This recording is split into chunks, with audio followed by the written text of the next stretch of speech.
Welcome back to Basin Motorsports for another day here in the garage. If you guys have watched my channel long enough, you realize that kind of what I do here in the garage, whether it's being for YouTube or content creation and that, really is kind of like my long-term goal as become my full-time income.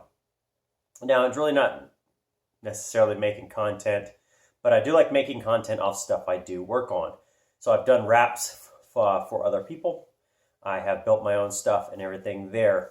I'd always hoped that this would be kind of like my retirement opportunity, I guess you'd say. I always wanted to get kind of out of the rat race of the 9 to 5 and kind of take it upon myself, making content and everything else, or even restoring cars, whatever it's going to be, building cars, and make that my long-term goal. So you kind of watch, and some days I've shown a little bit of frustration that I haven't quite gotten where I wanted to be. But today I read a little story, and I thought it really gave me some hope. So this story goes like this. There's a chap in a bar, and he meets another fellow there drinking. And they get to kind of talking about different things, and the other guy, not the guy telling the story, but the other guy is worth about $44 million. And the cool thing about it is, he's not overly educated. He was just somebody that had a real love for cars. And it actually happened to be that he loved Porsches. So when he was 17, he realized working in an office or a factory and that wasn't really for him, but he had skills and he could sell. So he ends up kind of buying one car and he restores it, takes a few years on that. Then he sells it, makes a profit, buys another one. So at that point, he does the same thing.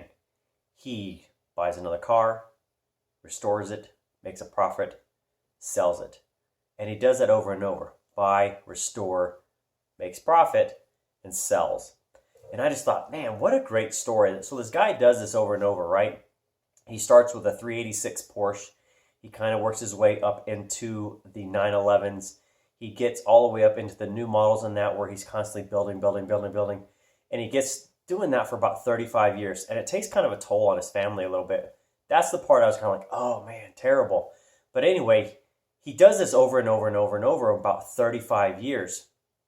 And so the guy's like, man, that's amazing. You did all this stuff. And he gets there towards retirement, really, because he was 17 when he started, did it for 35 years. So he's in his early 50s. The guy's worth $44 million. And the cool thing about it was, he gets all the way to that point, and his uncle passes away. And his uncle left him $43.98 million. And I was like, oh my God, that's amazing.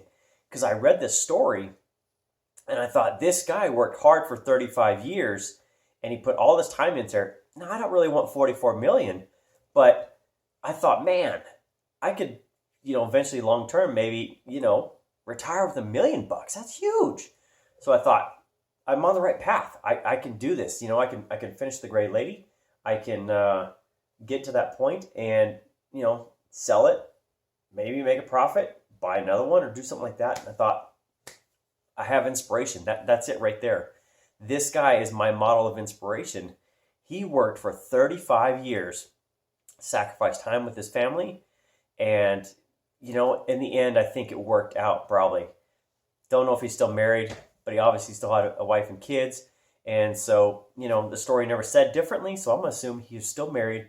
Kids were still really thankful of it. So he's in his early 50s. He's worth $44 million. And then there you go. So today I want you to take that inspiration. Continue working hard. Focus on the goal. And you will get there. Believe in yourself. What's my saying for this year? You will see it when you believe it. So that's it, guys. Get back to work. Follow the dream. Get things done. We'll see you next time.